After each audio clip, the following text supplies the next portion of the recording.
Muy buenas tardes, estimados televidentes y radioyentes. En una jornada lluviosa acá en la capital del país estamos comenzando nuestra mesa redonda de este martes, en el que estaremos hablando de un suceso que hizo noticia el pasado 5 de octubre. Se dio a conocer que Estados Unidos y otros 11 países de la cuenca del Pacífico habían acordado un tratado estratégico de cooperación entre los países del Pacífico, el llamado Acuerdo Transpacífico de Cooperación Estratégica o Tratado Transpacífico, que se ha convertido sin dudas en una noticia del ámbito económico y político de mucha importancia para el mundo de hoy. ¿Qué significa este acuerdo? ¿Qué países lo están integrando? ¿Qué impacto puede tener en la economía y la política internacional? ¿Es realmente, como ha dicho el presidente Obama, una asociación que va contra China?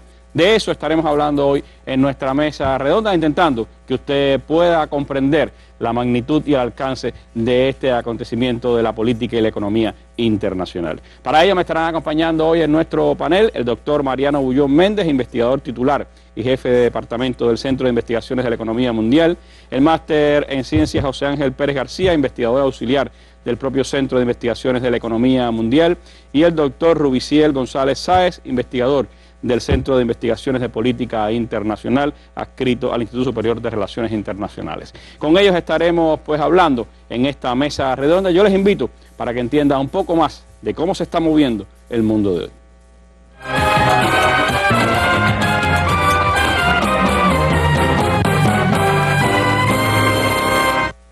Y antes de comenzar a hablar de este Tratado Transpacífico y de su impacto en el mundo, empecemos, como es habitual, con nuestra sección La Noticia del Día.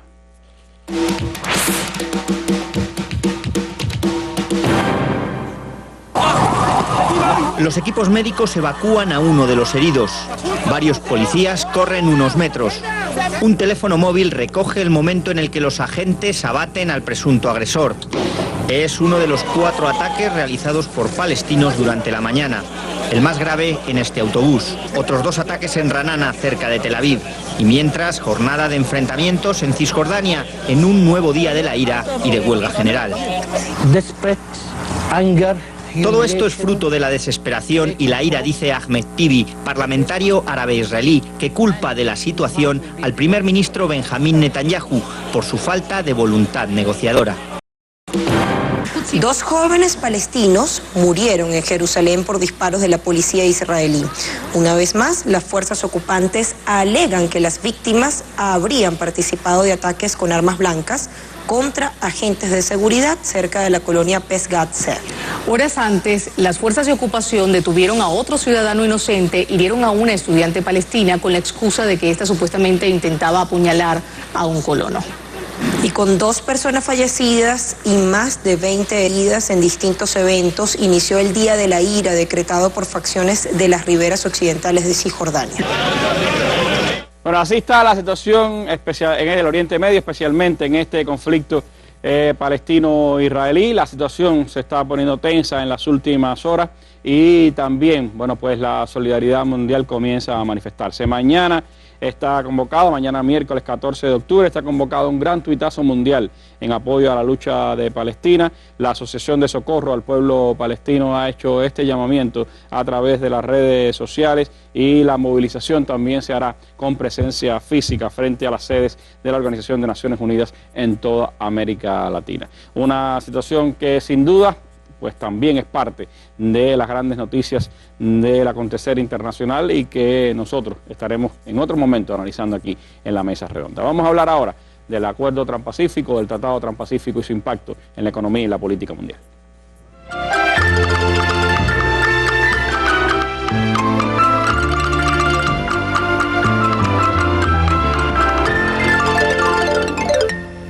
De exitoso calificaron el acuerdo alcanzado desde Atlanta por la implementación del llamado TTP, acuerdo que reúne el 40% del Producto Interno Bruto mundial y que supone zonas de libre comercio entre sus 12 miembros.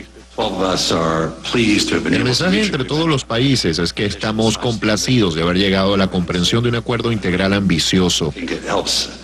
Ayudará a definir las reglas para la región del Pacífico Asiático de forma consistente con los valores que compartimos. Esperamos compartir con los otros países los resultados de este tratado. La AFL-CIO, que reúne a más de 50 sindicatos en Estados Unidos, rechazó de inmediato el anuncio, argumentando que el TTP busca posicionar a las grandes empresas, apoyándose en el empobrecimiento de los trabajadores y el monopolio comercial entre los países más desarrollados. Continuamos preocupados por las grandes promesas en el apartado para el capítulo laboral y cómo se garantiza el ejercicio sindical. No hemos visto el fortalecimiento de estas libertades fundamentales en ningún tratado anterior. Desde inicios de 2015, activistas por los derechos laborales han rechazado públicamente la falta de acceso al contenido de este acuerdo, del que aseguran será peor que el TLCAN. También intentaron sin éxito impugnar la decisión del Congreso de aprobar por la vía rápida y en secreto, un tratado que beneficia solo al capitalismo. De salida, el presidente Obama tiene un gran reto, y es que el Partido Demócrata, que es su partido, en su mayoría hoy día no apoya muchos de lo que el tratado establece. Y en ese sentido, pues vamos a ver una discusión, yo digo, larga, interesante. El Congreso tendrá ahora 90 días para rechazar o aprobar el tratado, pero en ningún caso podrá modificar su contenido. Belén Barriga, Telesur, Washington.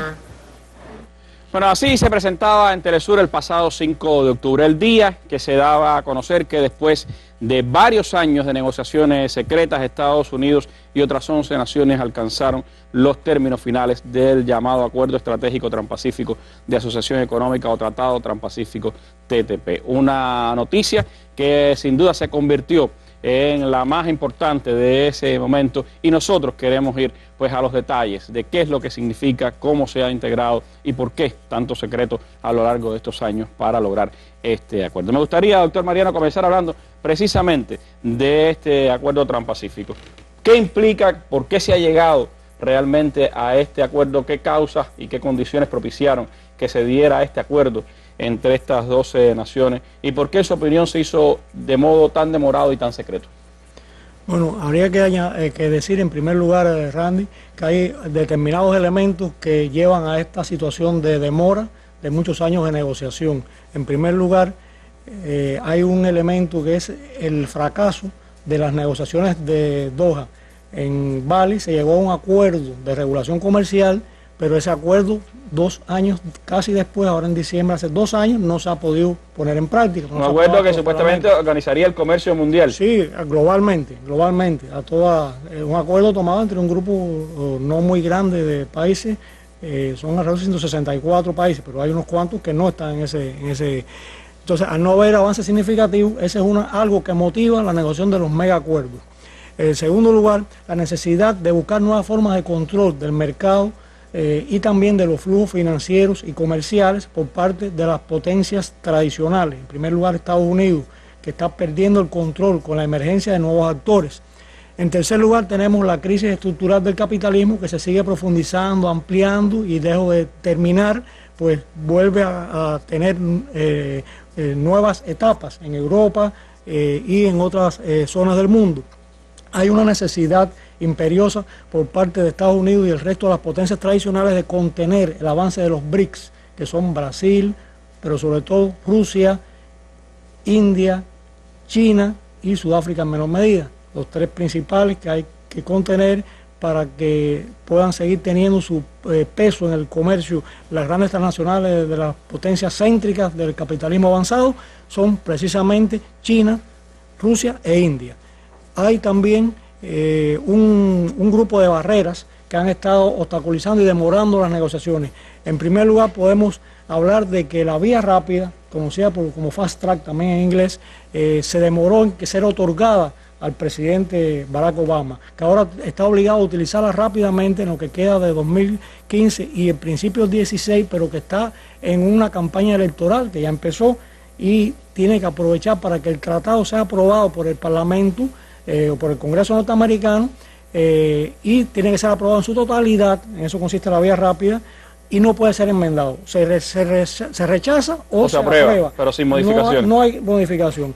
Y además, el presidente tiene ahora a partir de esa firma de los negociadores que fueron los que firmaron, tienen que 90 días para firmar los presidentes respectivos y después llevarlo a los parlamentos. Es decir, que se está previendo que el acuerdo no entre en funcionamiento antes de fines de 2016. Mariano, esa tendencia que se está dando ahora y que implica que ya no se pueden lograr acuerdos globales, es decir, en un momento de globalización, sin embargo, no se pueden lograr acuerdos globales, cada vez se está regionalizando más esa globalización. ¿Eso expresa esa tendencia que se está dando en el mundo, este acuerdo? Lógicamente, porque ese no es el único. Más adelante mencionaré algunos otros que existen. Esa tendencia que tú dices se está dando y es contradictoria con las tendencias globalizadoras que han estado acompañando en los últimos 30 o 40 años. Otra barrera está relacionada con los desacuerdos en materia de propiedad intelectual, lo que es marcas y patentes. No hay acuerdo en cuanto al vencimiento, cómo se aprueban, cómo se manejan, ¿no? Se dice que fueron los asuntos que más trabó la negociación. Sí, voy a detenerme en eso inmediatamente, en unos minutos. No hay consenso tampoco en las normas fitosanitarias en cuanto a productos agropecuarios. No hay una definición en cuanto al derecho de reclamaciones, quién reclama, dónde, a qué instancia, si violan o no la soberanía de los países y también afectan a las pequeñas y medianas empresas. Y finalmente hay divergencias esenciales entre Estados Unidos y Japón con relación a determinados productos que voy a mencionar más adelante. Esos son los elementos, pero de última hora, que son los que se negociaron, porque esto iba a cerrar el 2 de octubre, tenía plazo, y finalmente cerraron en la madrugada del domingo 4 para el lunes 5, y se da a conocer, amanecemos con la noticia, que fue lo que tú explicabas hace un momento. Hay barreras de última hora que son, por ejemplo, el tema de la denominación de origen, que depende de la cantidad de partes y piezas que la industria automotriz se puedan considerar fabricadas en la región de esos 12 países. En el TLC de América del Norte es el 62,5%. Ahora están hablándose de un 40 o un 50, no está claro esto. Y esto puede afectar, puede contraer o desviar el comercio desde México para otros países y puede contraer los flujos comerciales en la región esa misma, aquí en América, en los 5 países que integran este acuerdo, además de los 5 asiáticos que sabemos que existen y 2 de Oceanía. El otro tema de última hora es la industria de los lácteos y el problema de los aranceles, cómo se modifican eso, y finalmente los fármacos de última generación, que tiene que ver también con la propiedad intelectual que lo mencionaba ahorita, si son a 12 años vista, 6 años, 5 años, cuando caducan, para poder entonces abaratar los costos de los medicamentos genéricos. Esto puede impactar en los enfermos de cáncer que tendrían que pagar más caros los medicamentos en cualquier lugar de esos 12 países. Y bueno, un detalle que es el arroz, las carnes y otros productos agropecuarios que Japón y Estados Unidos no llegaron a ponerse de acuerdo, entonces van a quedar fuera de la liberación de aranceles. Estamos hablando de un megacuerdo entre 12 países que están hablando de liberalizar el comercio, siempre lo pondríamos entre comillas, pero usted señalaba que esto ya es una tendencia que se está dando. ¿Qué otros megacuerdos están funcionando hoy en el mundo? Bueno, en primer lugar, Randy, me gustaría hacer una breve definición de lo que es el tratado transpacífico. De los que son los megacuerdos, perdón. Los megacuerdos son tratados internacionales que abarcan una gran cantidad de recursos poblacionales, recursos naturales, científicos, tecnológicos, militares, etcétera, que plantean o se proponen aplicar el multilateralismo en las negociaciones, lo cual es poco creíble, lógicamente tratándose de economías muy grandes y muy asimétricas con relación a las pequeñas. Además de eso, pretenden dar respuesta a la crisis que existe actualmente en el capitalismo e incrementar las posibilidades de comercio y cooperación, pero en el fondo lo que tratan es de posicionar mejor a los países céntricos, que son los que impulsan. En primer lugar, bueno, Estados Unidos, lógicamente, Japón también, pero también puede ser China con otro de los megacuerdos. ¿Cuáles son los otros megacuerdos? Algunos bastante antiguos, como el Acuerdo Económico de Cooperación Asia-Pacífico, conocido como APEC, por la sigla en inglés. Abarca 21 economías, pero funciona desde el año 89. El otro sería un acuerdo que es el más grande de todos, del cual hablaremos probablemente más adelante, que es el Tratado Transatlántico de Inversiones y Comercio, o sea, el llamado TATIP, o también ATCI, o sea, Acuerdo Transatlántico de Comercio e Inversiones, en español, ¿no? Que se involucraría a... Enormemente, son 28 economías europeas y Estados Unidos. Ahora, podemos preguntarnos por qué también México y Canadá ya tienen acuerdos con Europa. Estados Unidos, ¿quién es quien necesita eso? Y entonces no están de momento, pero bueno, pudieran involucrarse y se produce entonces allí algo que pudiera en el futuro están involucrando a más del 50% del PIB mundial. El otro acuerdo es la Asociación Económica Regional Integral. Con las siglas en español prácticamente son imposibles, muy largo el nombre, es RCEP en inglés, o sea, RCEP. Eso lo impulsa Japón. Se trata de una ampliación de la ASEAN, que 10 miembros más 6, impulsada por China desde el año 2013, y algunos expertos la consideran como una respuesta al TPP, que es precisamente el núcleo de lo que estamos viendo ahora. Y finalmente está también el TISA, que de ese poco se habla, que arrancó en el 2014 y en el 2015 no se ha hablado de eso prácticamente, que es el Tratado de Comercio en Servicios, también las siglas están en inglés, Tratado de Comercio en Servicios, que abarca 50 economías y puede ser una cosa monstruosa desde el punto de vista de lo que es el comercio de servicios, el control por las transnacionales de todo ese comercio de servicios, donde los pequeños tendrían que ajustarse a esas reglas del juego tratadas por grandes, que al no ponerse de acuerdo los 164, negocian 21 en la PEC, 12 en el TPP, 29 en el TTIP, te das cuenta, grupos más pequeños, como usted decía ahorita, y para hacer las reglas y después todos tienen que cumplir las reglas. Ir incorporándose a ellos. Claro, y te incorpora o no negocias. Es parte de las tendencias que se están dando hoy en el mundo, pero iremos a profundizar en este tratado transpacífico cuáles son sus componentes, qué cosa es lo que está pues enfocando como principales resultados de lo que han logrado estas 12 naciones. Y yo les propongo que sigan con nosotros para que conozcan más.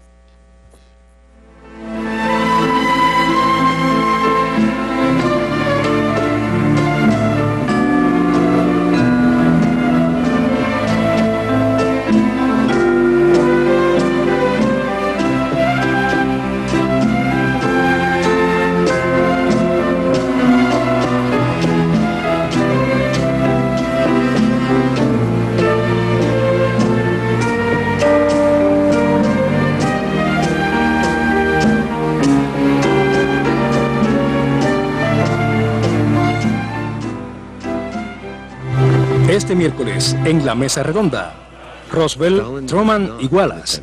Segundo capítulo de la serie La historia no contada de los Estados Unidos.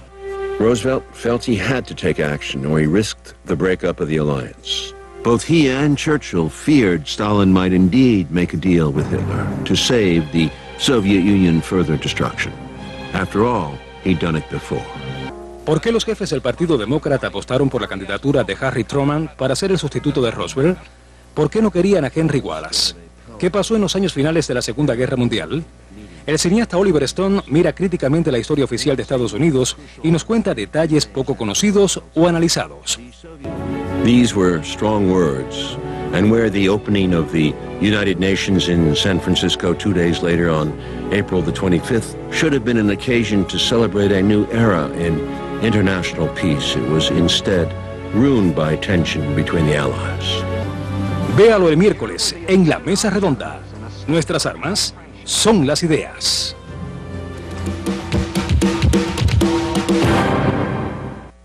El 5 de octubre, cuando daba a conocer la noticia de ya el acuerdo para echar adelante este tratado transpacífico, el presidente Barack Obama decía: cuando más del 95% de nuestros clientes potenciales viven fuera de nuestras fronteras, no podemos dejar que países como China dicten las reglas de la economía global.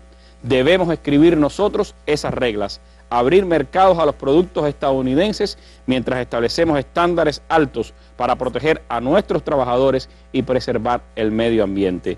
Eso es lo que hace el acuerdo al que se ha llegado hoy en Atlanta. Así definía el presidente Barack Obama la firma o la negociación ya del acuerdo transpacífico entre los 12 países que integran esa asociación estratégica. Me gustaría, Rubiel, que nos ayudara a entender un poco qué cosa es este tratado transpacífico, cuáles son los países que lo integran, qué significan en términos globales de economía, de población, qué impacto, por supuesto, tiene una firma de este tratado y si realmente, como dice el presidente Obama, esta apreciación de que el objetivo fundamental de este acuerdo va precisamente contra la República Popular China.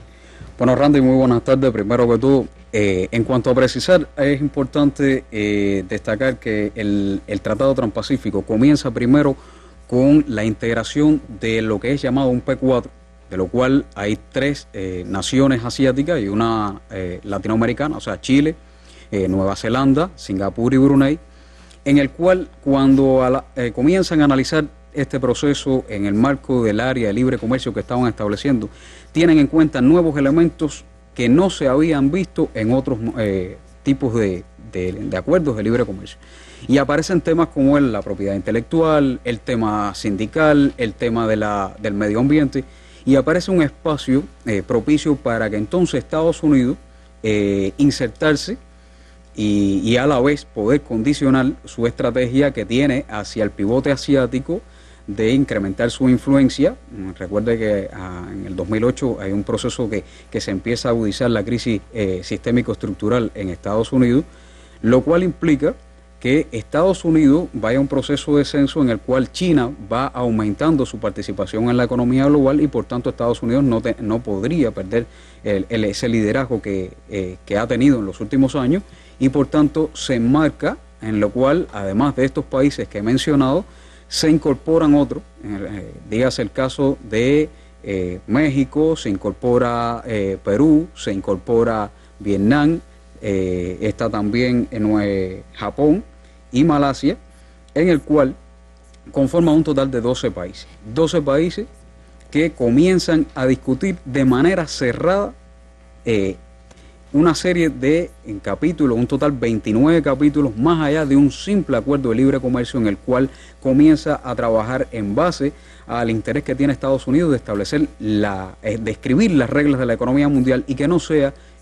China quien establezca esas reglas de la economía mundial. En ese marco comienza un proceso de negociaciones que cada vez comienzan a complicarse, porque del Tratado Transpacífico original, que aunque no se haya difundido, o sea, las informaciones que más se conocen son muy difusas, se habla de mucho secretismo en la negociación. Exacto, ha sido más de lo que ha tratado Wikileaks, ha publicado, y ahí ha salido muchos elementos de lo que se concebía en esas filtraciones en determinados temas a lo que se ha publicado hoy, pues realmente es muy diferente. Pero sí es importante destacar que este megacuerdo, que es una tendencia que se está desarrollando en los últimos tiempos, involucra a una población de aproximadamente 800 millones de personas. Y a la hora de repercutir en el impacto en la economía global, estaríamos hablando de un 40% del Producto Interno Bruto Global, estaríamos hablando también del 30% de las exportaciones y de un aproximado de un 30% de las inversiones extranjeras globales. Evidentemente constituye un megacuerdo con características que a la hora de precisar el caso de las empresas transnacionales serían los principales beneficiarios en estas discusiones. Y por supuesto van en función de un reordenamiento que se ha producido como parte de resolver estas contradicciones que fueron generando la crisis económica global, en el cual hay un proceso, como bien decía Mariano anteriormente, el tema de la crisis capitalista. Esto condiciona readecuaciones donde el capital va donde mejores ventajas competitivas le ofrezca. Y por supuesto, en este proceso de globalización también hay un marco en el cual las cadenas globales y regionales de valor tienen un alto impacto y por tanto en la región asiática es donde se está mostrando ese dinamismo y donde está ofreciendo mejores ventajas. Es decir, el hecho de que sea en esta zona está muy vinculada a que es la economía más dinámica hoy en el mundo. Exactamente. La zona económica más dinámica. Exacto. Y directamente va a atacar a China como en ese proceso de ascenso que está teniendo, va a atacarlo de tal manera de que sea Estados Unidos quien escriba las reglas de hoy que se están trazando, que no se han podido lograr en las negociaciones de la Organización Mundial del Comercio, pero que sí quiere escribirlas Estados Unidos a través de estos 4 megacuerdos, o sea, 3 megacuerdos, disculpe, porque el otro lo está liderando China, o sea, la Asociación Económica Regional Integral la está liderando China, donde participan en las negociaciones los principales actores asiáticos, pero no está los Estados Unidos. Sin embargo, en el Tratado Transpacífico está Estados Unidos con actores latinoamericanos, norteamericanos, latinoamericanos y asiáticos, y no está en este caso China. Por eso se han acordado, se han discutido temas de mucha importancia para ese futuro de la economía mundial. Es decir, se ha hablado de la agricultura, se ha hablado de la industria, se ha hablado de las medidas fitosanitarias, como se decía, de las reglas de origen, de la contratación pública, de los servicios financieros, de las telecomunicaciones, de las inversiones, de la propiedad intelectual. Es decir, prácticamente se ha abarcado en este mega acuerdo todos los grandes temas que están en debate y que no pudieron ser acordados incluso en la ronda de Doha. Exactamente, incluso van temas más allá de los tradicionales, como decía anteriormente, acuerdos de libre comercio, va más allá del comercio, va más allá de las inversiones. Y estamos hablando que en esa estrategia de acentuar su posición de líder de Estados Unidos, trata de atentar contra China. Y hoy hay una gran discusión que dice, bueno, el principal perjudicado va a ser China. La pregunta, o sea, en muchos medios de prensa, ¿será China el gran perjudicado? Más que China, habría que ver, primero, el gran beneficiario va a ser las empresas transnacionales. Ahora, el gran perjudicado habría que ver, porque si estamos hablando de esas pequeñas y medianas empresas que son partícipes de este acuerdo, de estos países, tanto asiáticos como latinoamericanos, van a estar en un grave peligro. El desempleo, sobre todo en determinados países, va a aumentar, los pequeños negocios van a desaparecer, pero en el caso de China, por supuesto que va a tener un impacto. Ahora, hay que ver también que China está en un proceso de ascenso, que la China de hoy no es la China de hace 10 años. En el cual está impulsando también sus estrategias, y dentro de esa estrategia tiene China ya 15 acuerdos, o sea, de libre comercio con actores de Asia-Pacífico, de los cuales muchos de ellos son dentro del Tratado Transpacífico. Directamente le afectará. De manera indirecta, yo puedo decir que sería hasta cierto punto beneficioso, porque ahorita se ha hablado del tema de las reglas de origen. Las reglas de origen del Tratado de Libre Comercio de América del Norte, el TLCAN, están en un aproximado un 65%, en el cual se dice que la mayor parte, o sea, el 65%, tendría que ser de los países que son miembros. Productos propios de esos países. Productos propios de esos países. Yo hablaba anteriormente del tema de las cadenas de valor, donde hoy ya un producto no se hace completamente en un lugar y participan diversos actores. Esto sucede que en el caso del Tratado Transpacífico es aproximadamente un 45%, se reduce la regla de origen.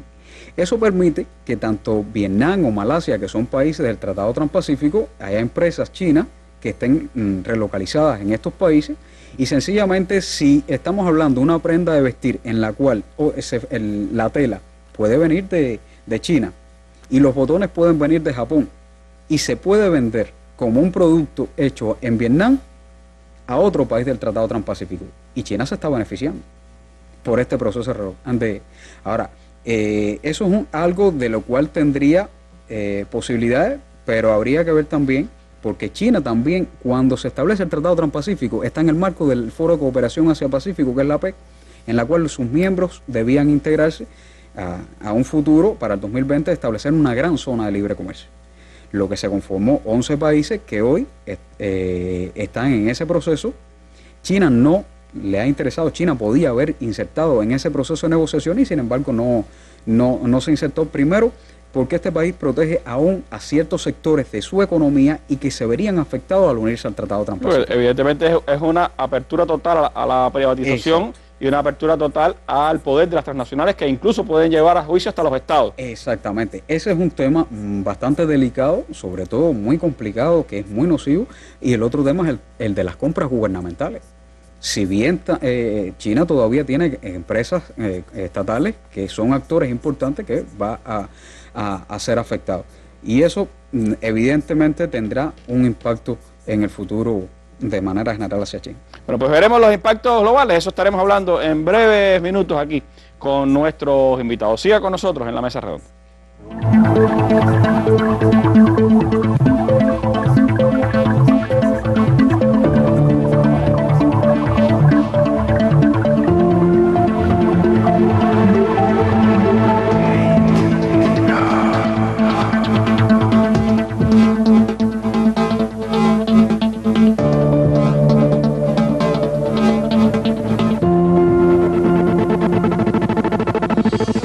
De los acontecimientos que marcan al mundo, con reconocidos periodistas y especialistas de temas globales y regionales. Los temas internacionales en la mesa redonda. Nuestras armas son las ideas.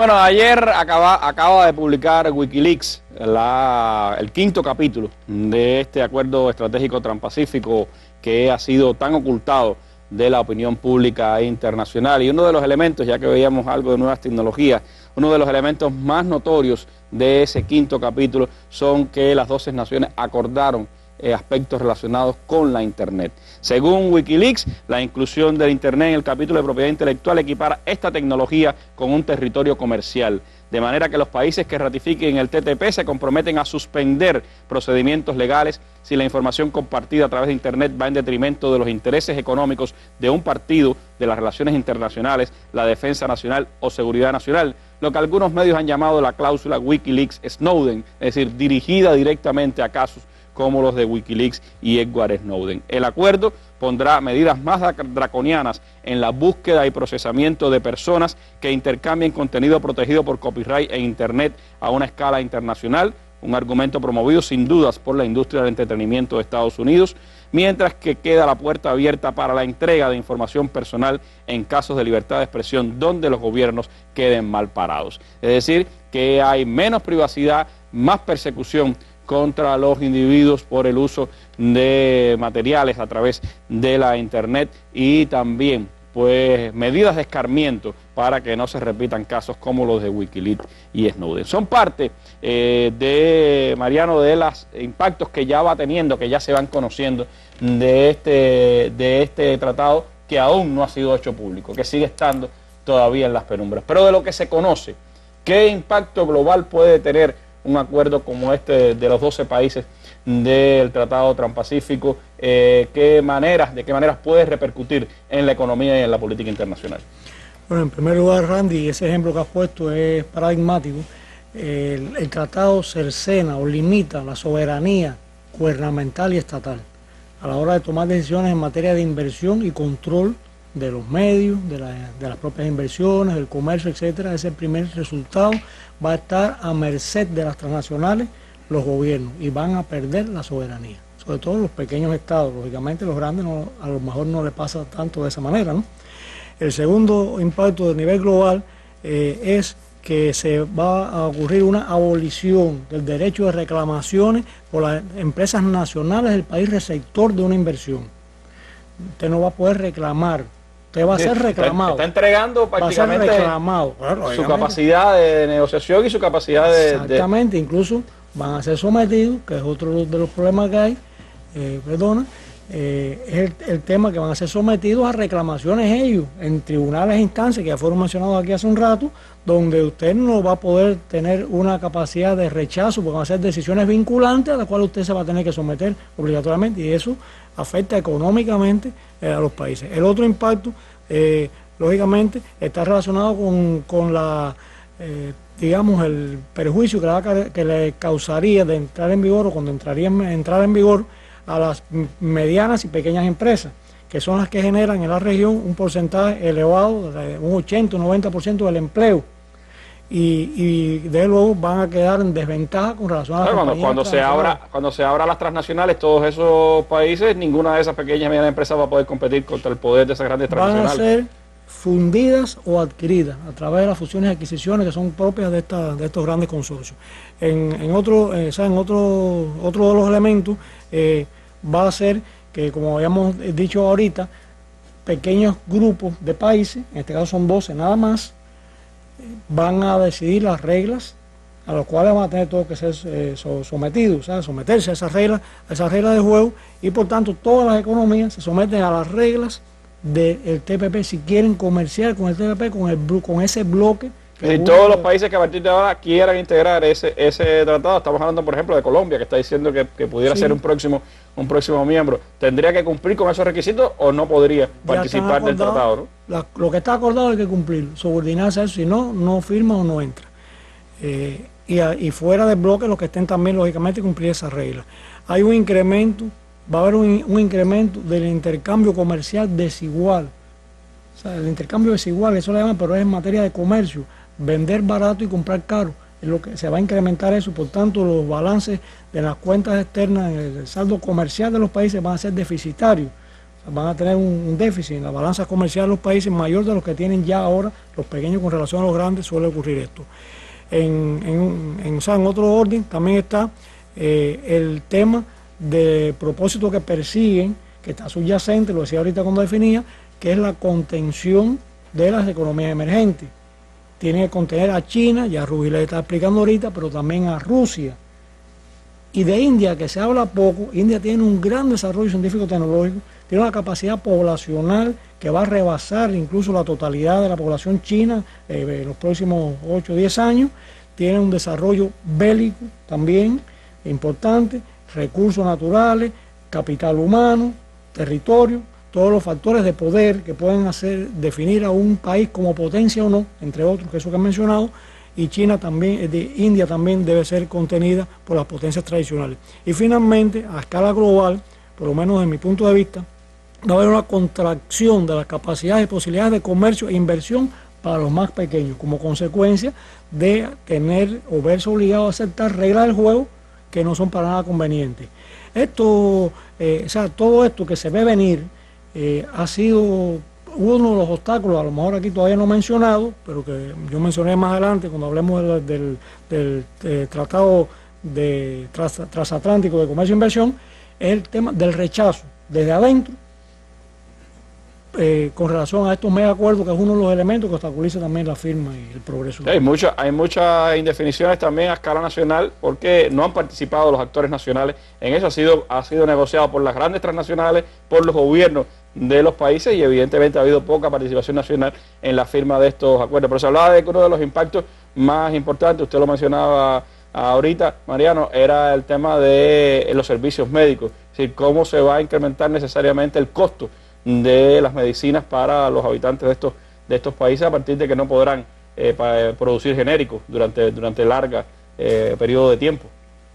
Sí, ese es uno de los elementos, unido con el otro tema de la denominación de origen, que ya Rugile explicaba hace un rato, que sucede lo siguiente. Esos son dos de los temas de última hora que se terminaron de negociar en la madrugada de domingo para lunes, del 4 al 5 de octubre.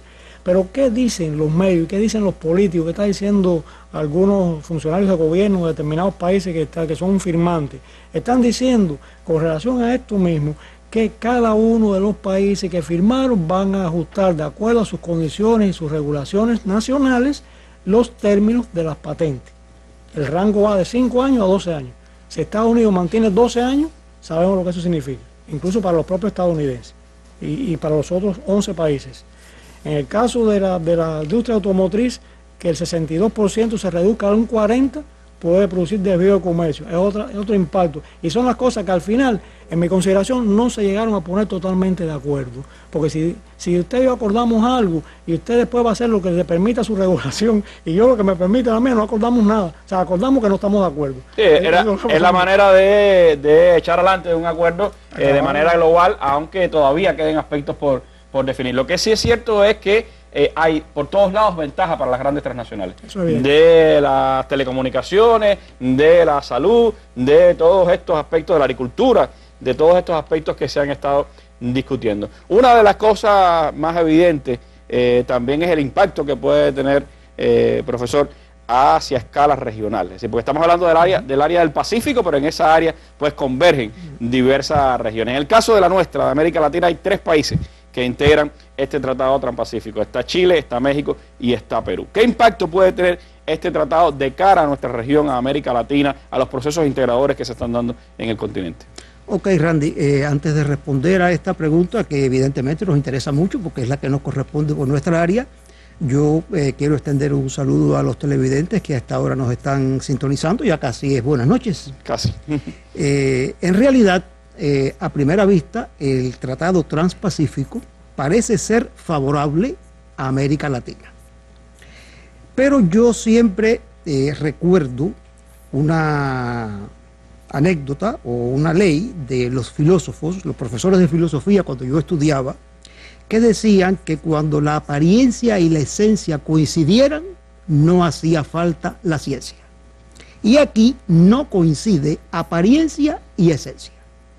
Porque, si bien es cierto que puede haber un acceso en condiciones favorables de países latinoamericanos miembros de este tratado al mercado más dinámico del mundo, que es precisamente el mercado del Pacífico, no es tan así.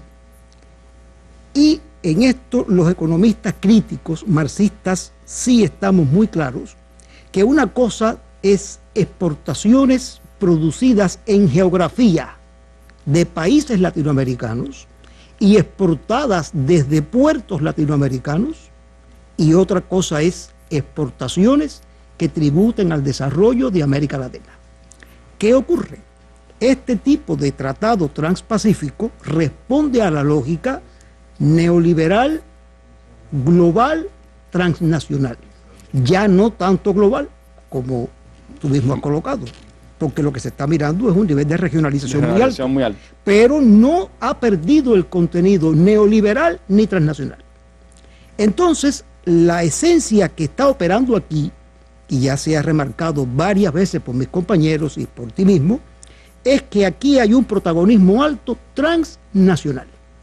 Y el grueso de las economías latinoamericanas están compuestas por pequeñas y medianas empresas que no van a poder acceder al mercado del Pacífico por este tipo de tratado por una razón muy sencilla: no pueden competir con las empresas transnacionales. Entonces, esto no está concebido para las economías latinoamericanas, está concebido para las transnacionales que operan en economías latinoamericanas, que no es lo mismo. Este es un elemento que hay que tener claro. Otro impacto que a mi parecer no es favorable para Latinoamérica es que estas empresas transnacionales, en los marcos de este tratado jurídico, tienen capacidad para llevar a juicio a los gobiernos con los cuales ellos tengan diferendo, y esto indudablemente pone en tela de juicio la soberanía de los estados latinoamericanos.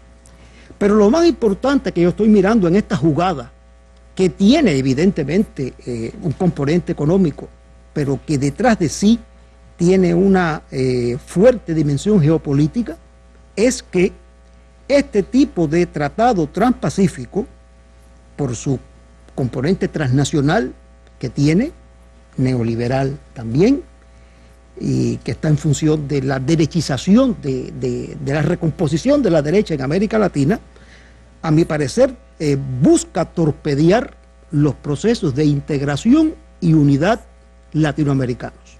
No es lo mismo integración que unidad, pero entre ambos sí tributan a echar para adelante la independencia de América Latina. ¿Qué procesos son estos? ALBA, UNASUR, CELAC. Recordar que en Mar del Plata, en Argentina, en 2005, los nuevos movimientos sociales y los gobiernos progresistas que en aquel momento existían, recuerdo al presidente Chávez en aquella marcha por Mar del Plata, estaba Evo también, Kirchner jugó un papel muy fuerte, Lula también lo hizo, lograron derrotar al ALCA en su dimensión o en su versión original, no en su esencia. Los americanos tenían evidentemente un plan B si eso pasaba, y el plan B fueron y son los TLC bilaterales. Los bilaterales y este tipo de tratados también regionales, exactamente. ¿No? Aunque lo hicieron y avanzaron algo en los tratados de libre comercio, porque firmaron uno con Perú, uno con Colombia, uno con Panamá, después de fracasar a Mar del Plata, no pudieron cambiar el cambio, o no pudieron hacer que cambiara el mapa político latinoamericano, que giró hacia la izquierda, aún sigue girando a la izquierda, y obligó evidentemente a la derecha y a las transnacionales a una posición contestataria que se ha expresado en derechización de gobiernos, se ha expresado en presiones político-militares sobre los gobiernos progresistas, no olvidar la presión sobre la que está sometida Venezuela, también Ecuador, y ahora con esta movida, que como yo dije tiene una dimensión económica, evidentemente, porque el doctor Rubisley ya lo precisó, el capital va y se desplaza hacia donde está la mayor cuota de ganancia. Pero también están buscando relativizar el papel protagónico de la integración y la unidad en América Latina, que sería un resultado nada despreciable para este proceso de derechización que está teniendo lugar en Latinoamérica. Si miramos hacia estas tres economías que están dentro del acuerdo, profesor, y recordamos lo que pasó en el caso, por ejemplo, de la agricultura mexicana con el Telecán, ¿puede tener impacto también en sectores importantes de la sociedad de esos países este acuerdo transpacífico? Sin duda alguna, lo va a tener porque las empresas transnacionales son empresas altamente informatizadas, que no promueven una expansión del empleo, no necesariamente promueven encadenamientos productivos y no tienen un efecto arrastre grande en las economías latinoamericanas. Como dije al inicio, el núcleo duro de las economías latinoamericanas son pequeñas y medianas empresas, y hasta micro empresas y medianas empresas, en la agricultura, en la industria, en la construcción, en algunos servicios, en cualquier otra esfera de la economía real productiva. Indudablemente, este tipo de acuerdo no está concebido para promover empleo, no está concebido para promover beneficios sociales, y está concebido para que las transnacionales dupliquen su cuota de ganancia y maximicen las ganancias. Yo solo quiero recordar, en el caso de México, por ejemplo, ya que tú lo mencionaste, que en algún momento del Telecán solo el 2% de capital mexicano participaba en la maquila mexicana. El 98% era norteamericano. Entonces, en esas condiciones no se puede creer que una jugada de este tipo va a tributar desarrollo a los países de América Latina y a los pueblos latinoamericanos. No, de México estaremos hablando bien breve porque tenemos, me están diciendo ya, llamada internacional con México, pero vamos a hacer un breve y regresamos con ustedes. Todos los miércoles en la Mesa Redonda, la serie documental La historia no contada de Estados Unidos. Producida, dirigida y narrada por Oliver Stone, una aguda y diferente visión del reconocido cineasta norteamericano sobre la historia de su país desde la segunda mitad del siglo XX hasta nuestros días. De la Segunda Guerra Mundial a la crisis económica de 2008, Oliver Stone mira los grandes acontecimientos mundiales y dentro de Estados Unidos con una visión diferente a la historia oficial, planteando preguntas, desenmascarando a supuestos héroes y presentando a otros olvidados. El periodista Reinaldo Taladrid y reconocidos académicos y estudiosos cubanos presentarán cada uno de los capítulos de la serie para la audiencia de la Mesa Redonda. Siga con nosotros, más allá de la noticia.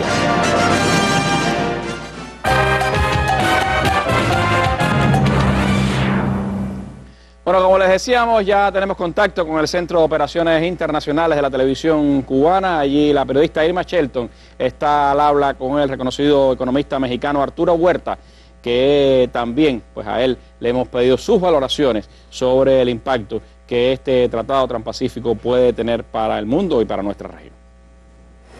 Sí, hemos hecho contacto telefónico en el Distrito Federal con el economista Arturo Huerta González, profesor de la Universidad Autónoma de México.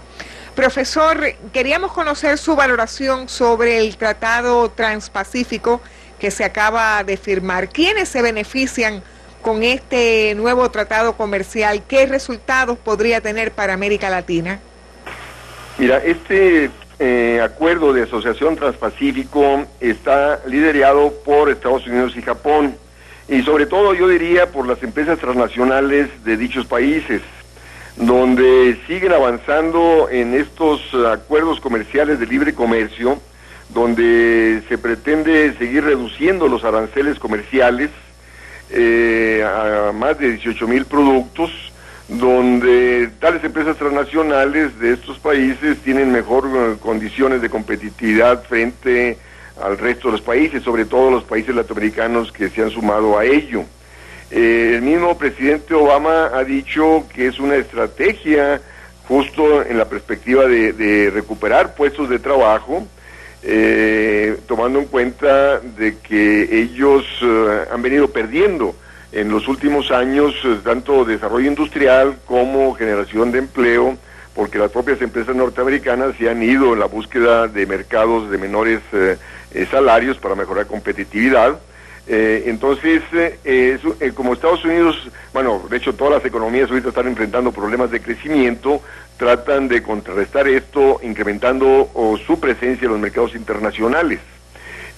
Ahora, en los países de América Latina, los que suscribieron o han firmado, en el caso de México, Chile, Perú, no tenemos nosotros condiciones de competitividad frente a Estados Unidos. De hecho, México ha perdido dentro del Tratado de Libre Comercio que empezó en el 94. Hoy México tiene menos industria, menos agricultura, menos economía formal. Tenemos menos crecimiento económico el que teníamos antes de estos tratados de libre comercio, y participarán en este acuerdo de asociación transpacífico países como Singapur y Vietnam, Malasia, donde tampoco América Latina tiene condiciones de competitividad frente a ellos. Es un reparto del mercado mundial, sobre todo, repito, por parte de las empresas norteamericanas y japonesas. ¿Sería entonces Estados Unidos quien se lleve la mejor tajada en este nuevo convenio comercial? Mira, Estados Unidos busca eso, ¿no? Pero la cuestión es que en el Tratado de Libre Comercio de México, Estados Unidos y Canadá, que empezó a operar en el 94, resulta que la economía victoriosa ha sido China, no obstante que no está en ese Tratado de Libre Comercio. Y no obstante que Obama y Japón logran este acuerdo de asociación transpacífico, dejando de fuera a China, donde el propio presidente Obama dice que ahora van a ser ellos los que van a trazar las normas del comercio internacional, no tienen condiciones de competir frente a China. Van a tener que seguir recurriendo a los insumos provenientes de China para seguir abaratando costos y mejorar condiciones de competitividad. O sea, esta estrategia está en contra de China, pero repito, China tiene las condiciones para seguir siendo victoriosa en estos acuerdos de libre comercio, tomando en cuenta su mayor nivel de competitividad, de productividad frente a Estados Unidos y Japón. Estos acuerdos de libre comercio, repito, el propio Estados Unidos, Europa y el propio Japón han sido perdedores. Tienen menos industria a estos países de la que tenían hace 20 años. La industria se fue a China, el desarrollo tecnológico está en China, no obstante los problemas que tal país está enfrentando, y esta estrategia, repito, es en contra de China, pero China seguirá siendo victoriosa en estos acuerdos de libre comercio. Gracias, profesor, por esta valoración, este análisis que acaba de brindarnos a propósito del Tratado Transpacífico. Buenas tardes. Bueno, gracias a Irma y Arturo Huerta. Estamos hablando de un tratado que representa el 40%, los países que integran el 40% de la economía mundial. Recuerdo, Australia, Brunei, Canadá, Chile, Japón, Malasia, México, Nueva Zelanda, Perú, Singapur, Estados Unidos y Vietnam. Me queda apenas un minuto, Rubisley, pero viendo la diversidad de países, la diversidad de regiones que la integran y el hecho de que solo se ha logrado la negociación, ahora se supone que haya que ir a los parlamentos nacionales, al debate en las naciones. ¿Qué puede pasar de ahora al futuro, pensando que supuestamente el próximo año debe estar implementado este tratado? Sí, Randy, hay que aclarar algo. O sea, el hecho que se haya concretado el 5 de octubre, eso no quiere decir que este es el momento final.